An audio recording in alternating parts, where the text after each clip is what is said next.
In this video, we will cover some best practices and tips to help you maintain a secure and reliable home office environment. The information was originally presented as a Teams live event in April of 2020 by Aberdean Consulting. Information security is an ever-evolving concept for home users and large enterprises. Some information presented may no longer apply at the time of viewing. Aberdean Consulting is a managed services provider in Madison, Wisconsin, supporting the IT needs of small and medium businesses throughout the Dane County area. For more information about what we can do for you, check out our website at aberdean.com. All right, everyone, we're going to go ahead and get started. I just want to thank you for attending our presentation today on home/remote office security training. I'm your host here, Kyle Harritz. You can see my information down at the bottom right corner. TJ Horner, who will be doing the bulk of the presentation, his information is there in the middle. And then Jim Blair, who will be assisting in the Q&A portion, his information is at the top there. So with that being said, I will turn it over to TJ. Thank you, Kyle. Let's get started talking about security. First up, we'll talk a little bit about the current state of the industry and the rapidly changing landscape of 2020.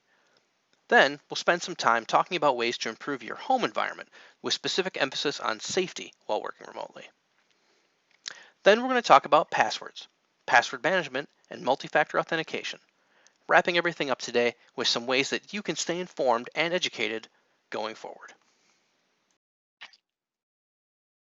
So big picture, why does security matter? As an example, for the month between February and March 9th, there were just over 13,500 total logins to Aberdean's Office 365 system. Of those, 3,700, or about 28%, were failures. While a few of those failures were the result of legitimate user interaction, bad password, those kind of things, the vast majority were not.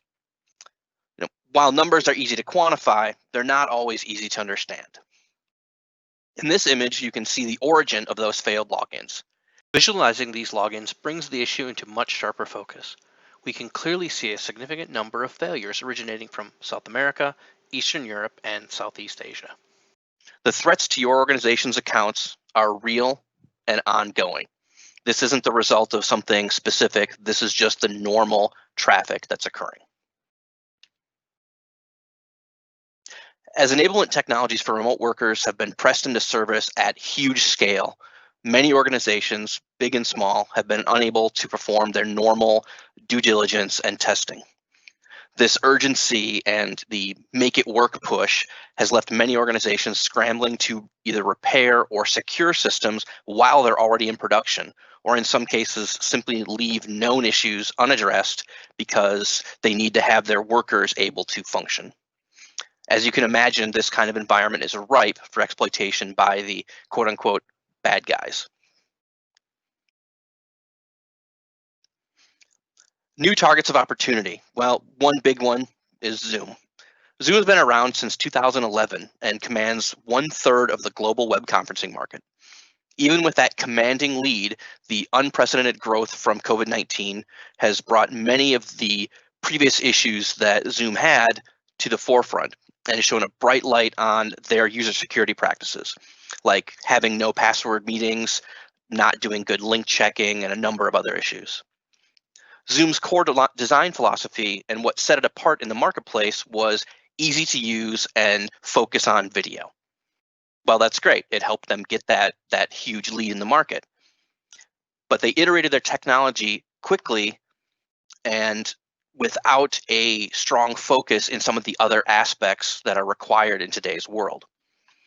And the lack of a strong competitor and any internal drivers left many of their design choices and outright security flaws unattended this entire time.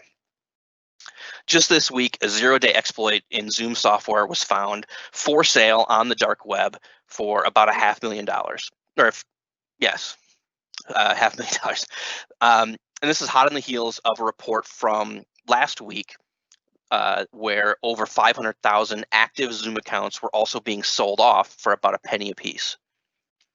In some cases, even being given away for use in either malicious attacks or the so-called Zoom bombing pranks, where someone joins your Zoom meeting for the purposes of disruption. Fear is the primary motivator in many phishing attacks.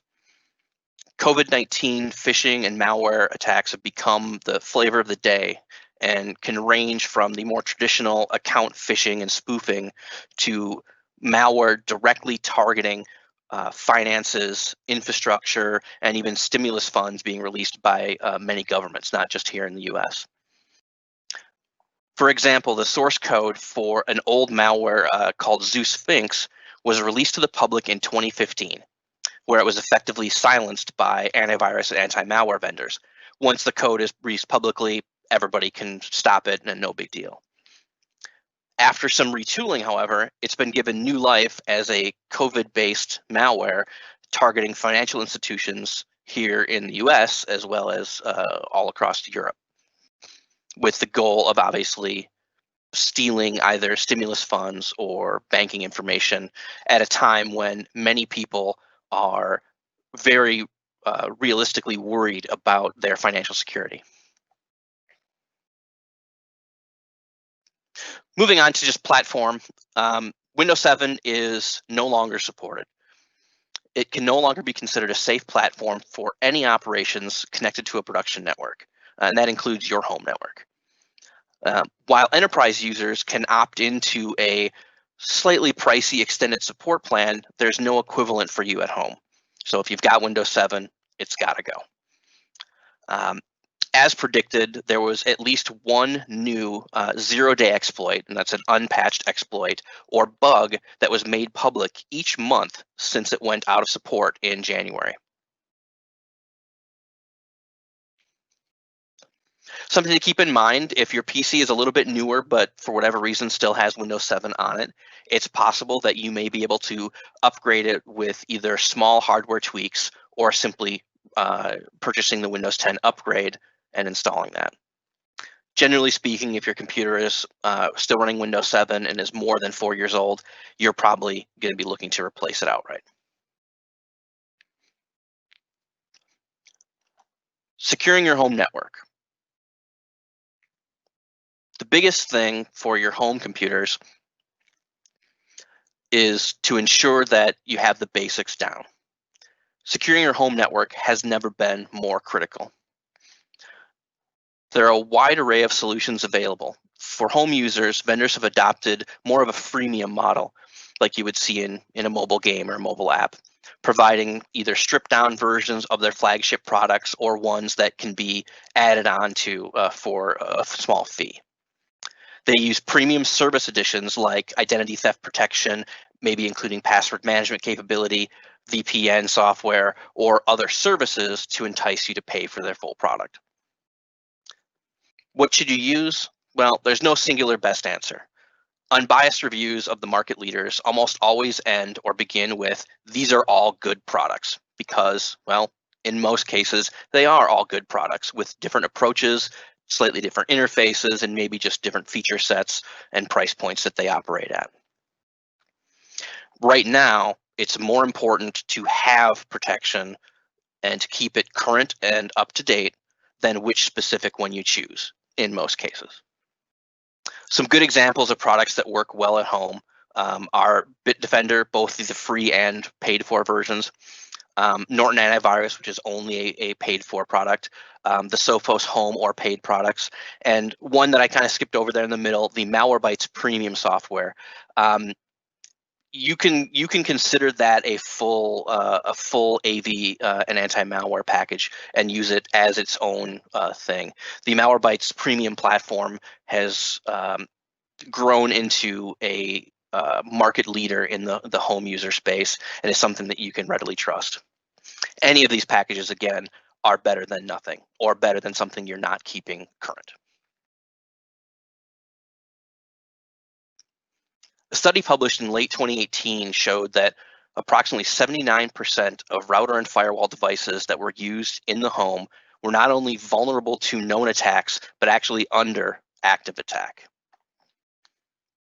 If you have a home firewall or router device that was not provided to you by your ISP, so just the ISP modem, but something you've added on, you should be reviewing the status of that device at least once a year.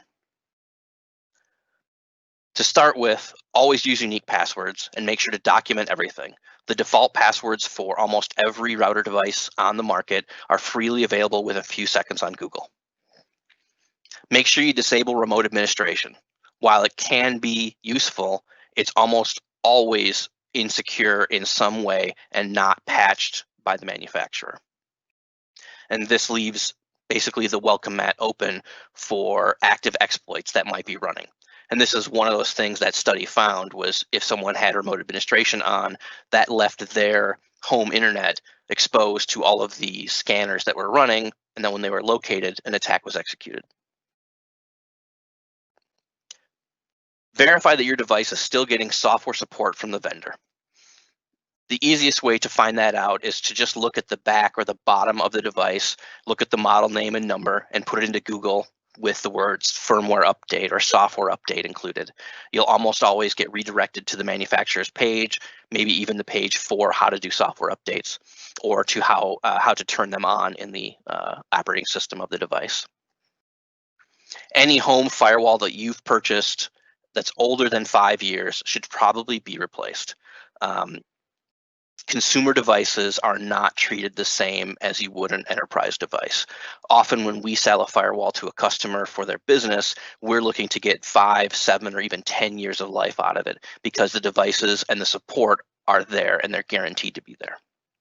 That's not the case with consumer devices. Some considerations for home wireless. WPA, or Wi-Fi Protected Access, has been around since 2003. It was kind of an emergency replacement to replace the badly compromised WEP that was commonly used in that day. WPA version 2 came out about a year later in 2004 and currently is the most widely used protocol out there. And it's supported pretty much by everything. WPA 2 is considered secure, although with enough effort it can still be broken. That brings us to WPA 3, the brand new and not yet widely used replacement for WPA 2. If you have a higher tier, a premium firewall device that's fairly new, perhaps in the last year or so, it may already have support for the draft versions of WPA 3 or be upgradable to it in the future. One of the chief benefits of the new standard is that it eliminates one of the core weaknesses that were found in WPA 2, which is that it would allow someone to be in range of your network, gather some of the packets, some of the data flowing on it, even though they couldn't read them, take it home, and then run endless attacks against that, endless brute force attacks to guess your encryption code, then come back and log into your network. One of the things for wireless security keys is always think about them as passphrases or even sentences, just like you would with any other credential you want secured. A longer key is significantly harder to break than a short one. One of the other things to keep in mind, know and review the wireless devices that you have and the Internet of Things appliances that you might have. And that can be anything from your Amazon Alexas to your Samsung smart fridge and your TVs. Knowing what you have in the home is an easy way to make sure there's not something rogue that got onto your network. And lastly, if it's possible, you can also consider adding a guest network to your wireless and moving all of the non-critical pieces to that.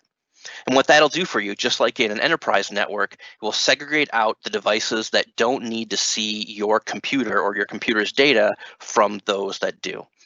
And this would then allow devices that probably aren't getting patched or secured by the manufacturer as often as they should to be in a safe place where they can't compromise your PC.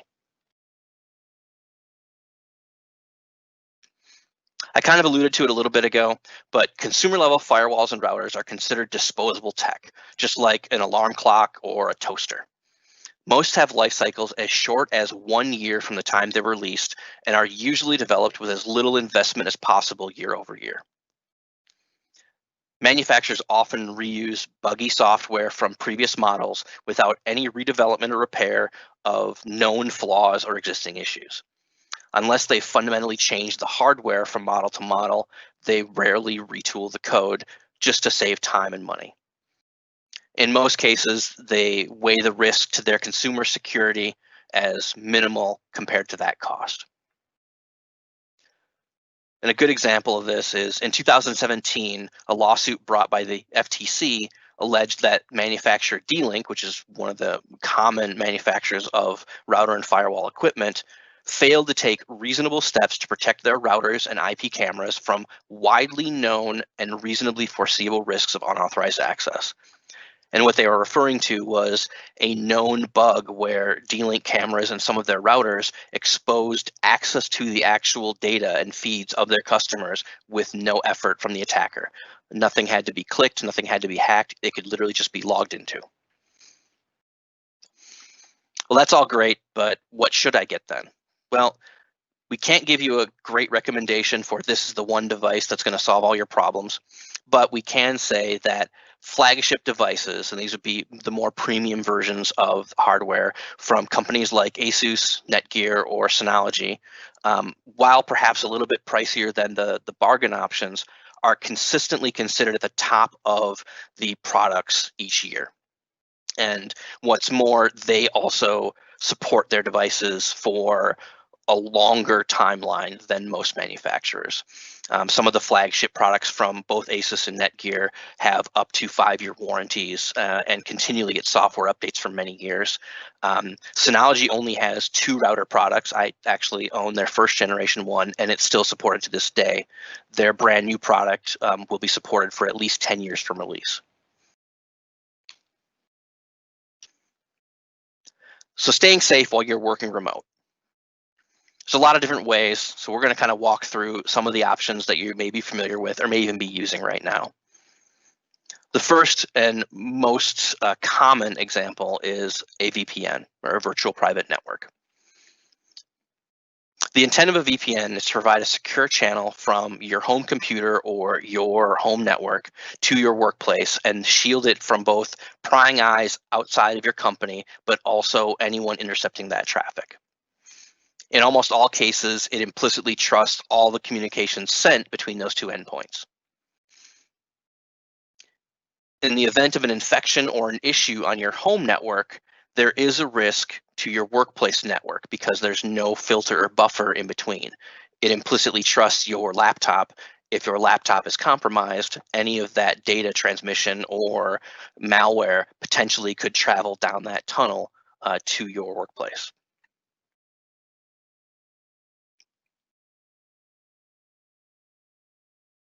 Another option, still with using the VPN, is connecting to your work computer using the remote desktop protocol with that VPN connection. This method obviously works well when connecting to a desktop or a terminal server that you might have in your office network. It's usually significantly faster to process things that are network heavy, like maybe Mass 90 or other Sage products, or things that require heavy data use on your network. Trading off some of the niceties by processing everything at the remote site, you lose access to, say, smooth audio and video, browsing speed, things like that have to transmit those screenshots back to your home computer.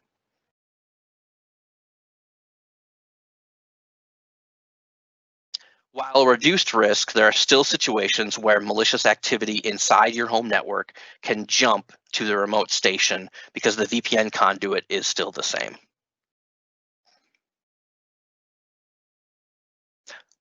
So lastly, we're going to kind of talk about using third-party tools. So software like LogMeIn or TeamViewer or other options allow you to connect to a device in your office environment, trading higher costs to deploy and maintain for an extra layer of encapsulation. By using a third-party piece of software, no VPN is required. You're not connecting your home network to your office network in any way. So the risk to your office network is significantly reduced, while not eliminated, but significantly reduced.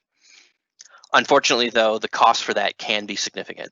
In this example, LogMeIn is a $350 per year license fee that you would pay per person to use.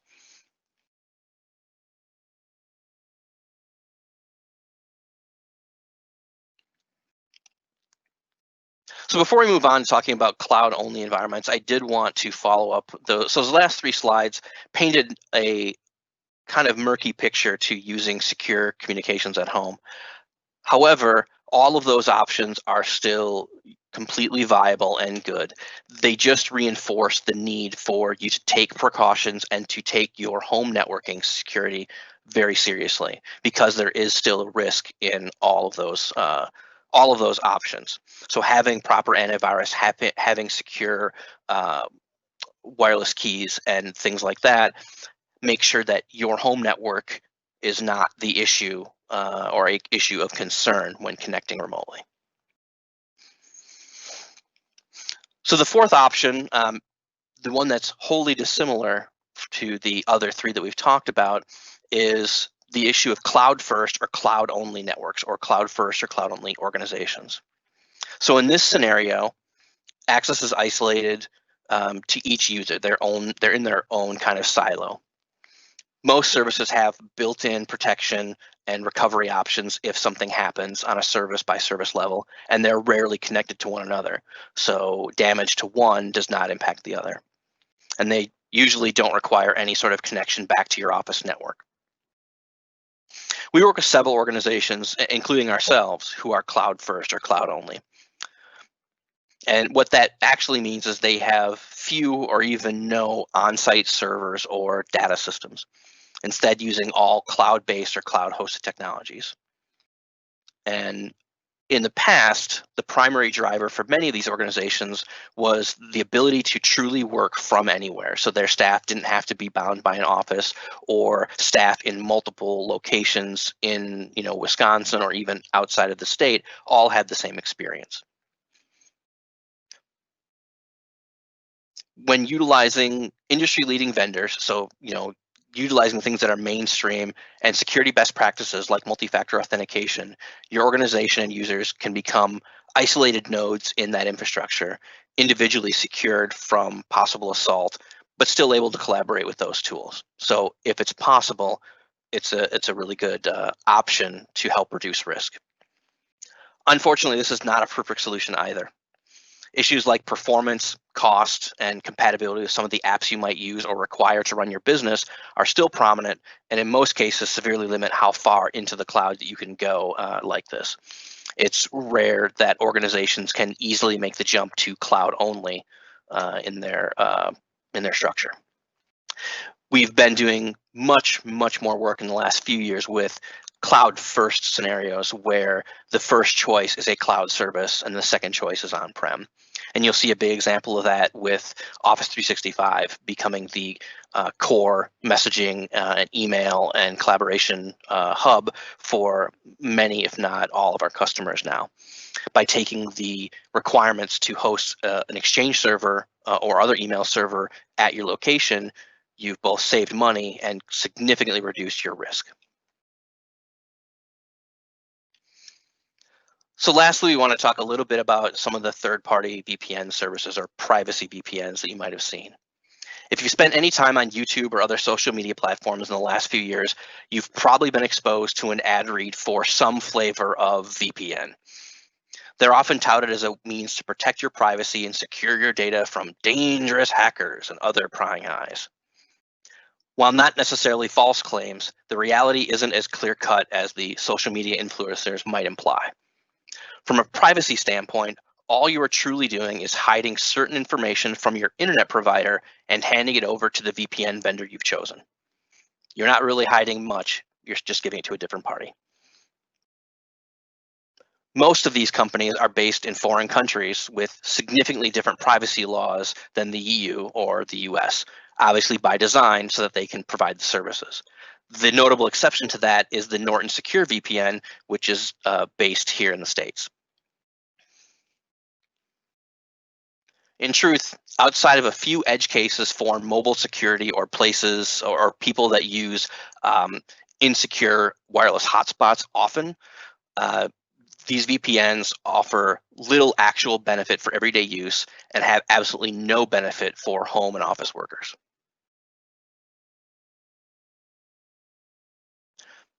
So next we're going to talk a little bit about password management tools, and then jump right into multi-factor authentication, or MFA. Taking control of your credentials is a huge part of being secure in the the modern Internet of Everything world that we live in. We've said it a couple times already today, but it's always worth repeating. Never reuse passwords. Never, ever reuse passwords. When creating a new password, complexity is good, but length is king. Think about using phrases or sentences, just like we talked about with wireless. Most systems that require passwords have significantly larger length capabilities than you may be taking advantage of. Windows, for example, can go up to 256 characters with no issues whatsoever. Most people don't have a password that long. Password management applications are a great way to help you stay organized and stay safe. Whether it's for use in your company, at home for you and your family, or just for you personally, they offer a wide range of features to untangle all this stuff and keep you safer. Obviously, when you have unique passwords that are complex and potentially fairly long for every service you use, writing it all down, putting it in an Excel spreadsheet are bad ways to do it. Password management tools give you a secure and locked down way that's easy to use to manage that. Many of these tools have unlimited free trials that you can use, or other variants that allow you to improve your password management practices and test out the software's features to see which ones you might like. The market leaders in this space, and this is not by any means a specific or a complete list, but Dashlane, LastPass, 1Password, and Keeper all consistently rank in the top, 1 through 5 of any ranking year over year. There are a few others as well, but these are probably the ones that you're going to find the most often and have the best success with. And I will say too, before we move on, this is an active research task for us to look into being able to provide a product to our customers and directly support one for the enterprise. So we would be able to help you deploy it for all the people on your team or at your organization, and have delegation and all those features tied to your organizational structure as both a benefit for them, but a security practice for you. Multifactor authentication, or MFA. Something you've probably been exposed to. Maybe you're not using it as extensively as you should be, but almost everyone at this point should have seen it somewhere. Every part of your digital life should be protected by MFA. As many people unfortunately still reuse passwords, everything online now is a target. Malicious actors may look to breach a smaller or maybe poorly defended site or service that provides them access to a boatload of new credential sets to then try against larger targets. This is called password spraying, and it's a behavior that's occurring all the time. A good example of how this is used currently that you may have even seen is the very common shame email that will use an old password that was present in a breach from 5, 6+ years ago in an attempt to get you to pay up money. It implies that your computer's been hacked and the attacker has questionable images or video of you, and that you would hate to have those shared with your friends and family. And then they ask you to pay up. And in some cases, people look at that and see an old password that they've used and are very frightened that that actually could be true, regardless of the message being completely nonsensical. In the first 3 quarters of 2019, there were over 3,800 data breach incidents reported, which was up 50% over the last 4 years. That's a staggering statistic in 1 year, and it's sadly probably a little too low. Many organizations still choose not to report incidents or hide them for fear of the financial and legal consequences of saying that their data was breached, or in more accurate terms, your data was breached. Most cloud services support MFA. All the big players that you are most likely familiar with support MFA. There's a great resource that we found called twofactorauth.org. It's an easy-to-use interface that lets you walk through all manner of organizations and cloud services to see if they have MFA available on their service, and potentially even how you can activate it or links directly to the page where you can turn it on for your account for that service. And in some cases, there's even a link for you to encourage organizations that don't yet support MFA via their Twitter page or Facebook, or even directly emailing their support team. There's a ton of stuff on there. It's broken out into categories like banking or social media, and lets you walk through all of the accounts that you use day to day to ensure that you've got everything locked down.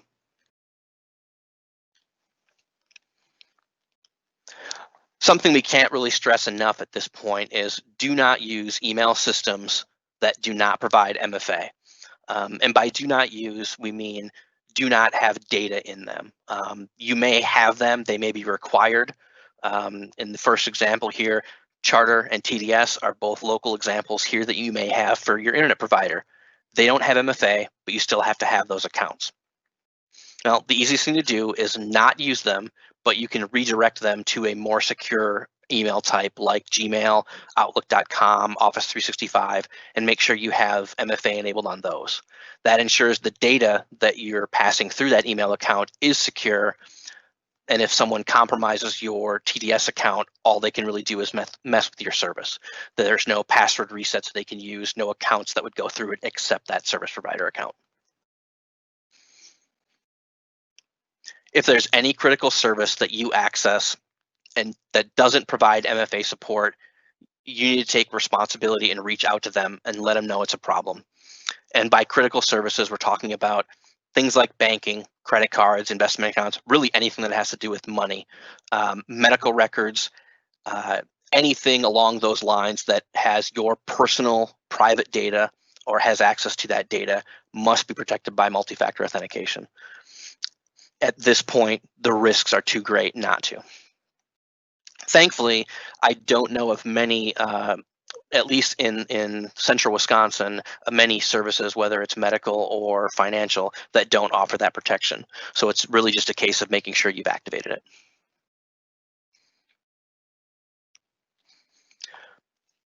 So next we're going to talk a little bit about multi-factor authenticators. And what's an authenticator? Well, it can be a physical device. You may have seen little MFA key fobs that have a rotating code on them when you hit a button. But more commonly are mobile apps. There's many different platforms, and having multiples is totally fine. On my cell phone right now, I have 9 different authenticators for the various services that I use. Typically, the Microsoft and Google apps are considered both feature complete and fully supported. They're widely used, and many people don't realize that they can actually be used for things that are not Microsoft or Google. They support a common application framework under the OAuth 2, or it's OAuth, which is an industry standard that many other services can tie into. One thing to keep in mind, though, this landscape is not yet mature. The mobile authenticator market has only been around for a couple years. Rigorous software testing and analysis is just getting started, and we've just now started to see some of the first studies and testing come to light. And one of the ones that I read here recently looked at all the mainstream apps and did a security analysis and found that some, in this case Microsoft and Google among them, did not lock down the screenshot feature on mobile devices, meaning that if you're using the Google Authenticator on your Android or iPhone, you could take a screenshot of that MFA tool. They marked it as a significant security issue because we don't know what malware or what bad actors might be able to do. And if they're allowed to, say, send you a fake text message about multi-factor, and you go to the MFA app and they can take that screenshot and send it along, they have now been able to bypass multi-factor on your account. So when in doubt, the researchers said you should secure things first. And one of the neat things that some application vendors or some authenticator vendors have turned that feature off. So it's clear that some companies have thought of that. So apps outside of, say, Google and Microsoft, like Authy or LastPass, may provide additional features like multi-device access, online backups, or what they call one-click support, which is when you get that approval dialog instead of having to type in a 6-digit code. And these range from product to product. As the use of authenticators grows, having those extra features can become very handy. If you have 20 different authentication accounts in your app and you get a new phone, having to redo all 20 of those manually would be a big pain. Enterprise systems are also gradually working towards what we call single sign-on, or SSO. And ultimately, these technologies may be used to support adding personal accounts to the mix. Things like Duo or Azure AD and those types of solutions have the possibility to tie into other products and not just the ones they're primarily supporting, which would make it so that your initial login automatically logs you into other devices without having to reprompt. This is going to be a long-term thing, but it's one of the things that we keep in mind when evaluating solutions. The biggest key, again, turning MFA on. Establish the order of preference which apps you like the best. Maybe you like Authy and the ability to save your backups to the cloud. Focus on that and start adding devices in. We've kind of talked about them already, but I did want to kind of review the short version of the kind of prime time authenticator providers out there that you can feel confident in using. First up is the traditional Microsoft Authenticator.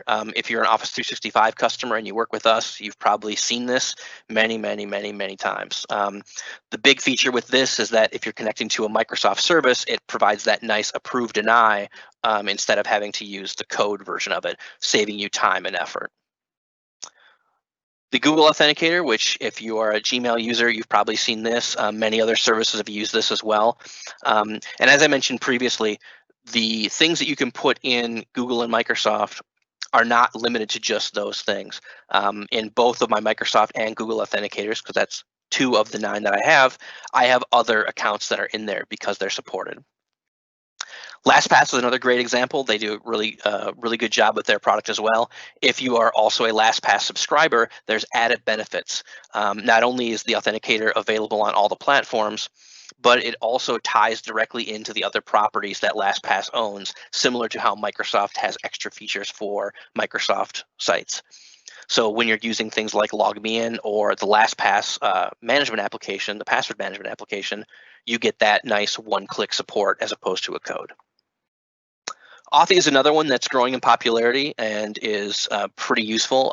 It's one of my favorites, not just because the interface is nice and clean, but it also has support just like a password management tool where it can store the tokens for your authentication in the cloud in a secure location. And that way, when it comes time to change your cell phone out, you just reconnect to your Authy account and it brings all of those back for you, eliminating the need for you to reconnect all of your accounts to the services again. And lastly, we kind of want to mention the Duo product. For any of you who have worked with the UW or have accounts with the university, you're probably familiar with this. Duo is the solution that the UW chose for their multi-factor, and this is an enterprise product. And the big reason that you'll see it in places like the university are because it can be linked to many technologies they're using. So the third-party or first-party applications that they've written, the customized things can be tied into this, as well as all the other services that they're using, making it a seamless process to secure as many things as possible.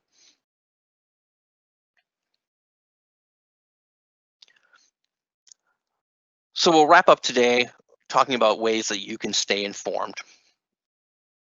So the first big one, and this is a resource that we've been talking about with customers for a while now. It's a free site called haveibeenpwned.com. And if you go to this site, it's got 2 main features. The first is simply checking your email address against all of the known publicized breaches that have been out there. So the data breach incidents that have been out there. And it will check and then report back to tell you, yes, your email address was breached as part of the LogMeIn attack from 2 years ago. It was breached as part of the WebEx attack from 4 years ago, and list all of those out, as well as descriptions of what actually occurred and what you might need to do.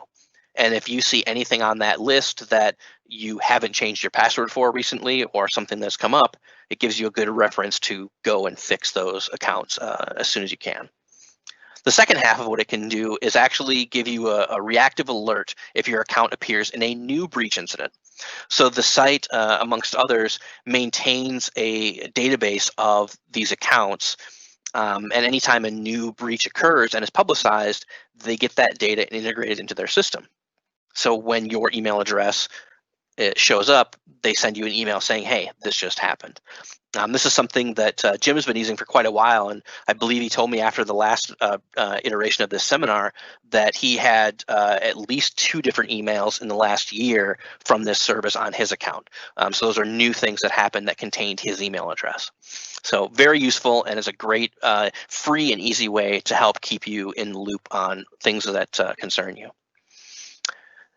And next, you'll see several of the password management products, the pay versions of them, offer premium features designed to protect you. The data breach notifications is one, so similar to the website. Usually a little bit more robust in the premium products because you're paying them money. Identity theft protection and tools to help you make your identity safer online.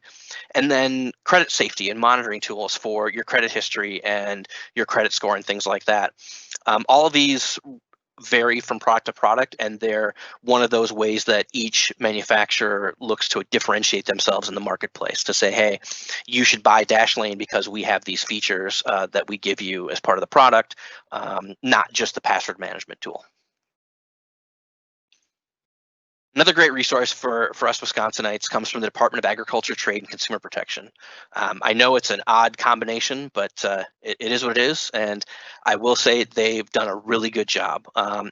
The page that we've got linked here actually lists all of the data breach incidents that came from Wisconsin-based companies or breaches that have directly impacted Wisconsin consumers. So if Wisconsin residents were discovered in breaches in a different state, they also put that information out there. There's also a number of helpful links regarding things like identity theft, recovering from identity theft, and applicable privacy laws here in Wisconsin. I really can't say enough of how useful for a government website. It's extremely well done. It still looks like a plain, a multi-column government website, but they did a really good job of making sure the information was pertinent and helpful to residents. So I advise you to take a look at that and check things out. Something to note as well, we live in Wisconsin, this isn't Silicon Valley. Why we should be worried?